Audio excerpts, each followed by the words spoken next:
अमित और नैना दोनों एक दूसरे को बहुत प्यार करते थे। दोनों की शादी बहुत धूमधाम से हुई थी।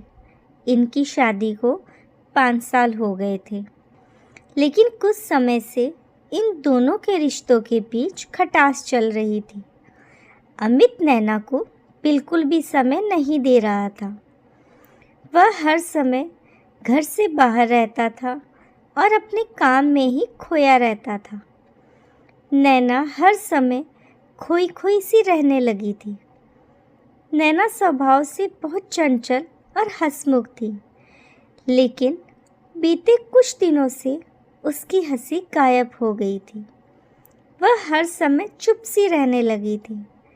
हर छोटी छोटी बातों पर वह हर समय गुस्सा हो जाया करती थी। अमित नैना को कहीं घुमाने नहीं ले जाता था। उनका जीवन बिल्कुल नीरस सा हो गया था। एक सुबह अमित और नैना में किसी बात को लेकर झगड़ा हो गया और नैना भी बहुत गुस्सा हो गई। लेकिन अमित गुस्से में घर से बाहर चला गया। उनके घर से थोड़ी दूरी पर एक होटल था।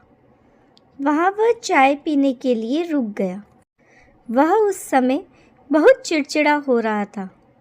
उसने गुस्से से वेटर को बुलाकर 1 कप चाय का ऑर्डर दिया। अमित के पास की ही टेबल पर एक बुजुर्ग भी बैठे हुए थे। उन बुजुर्ग ने अमित से बात करनी चाहिए। वह उठकर अमित के पास चले गए। कड़ाके की सर्दी पड़ रही थी। बुजुर्ग ने अमित से कहा, क्यों बेटा, इतनी ठंड में सुबह सुबह होटल आए हो? चाय पीने के लिए? तुम्हारे घर में कोई नहीं है क्या? अमित को उन बुजुर्ग में कुछ अपनापन सा लगा। उसने कहा, क्या बताऊं बाबा, मेरी पत्नी का नाम नैना है। आज सुबह मेरा उससे बहुत ज़्यादा झगड़ा हो गया। वह मुझे चैन से जीने ही नहीं देती है।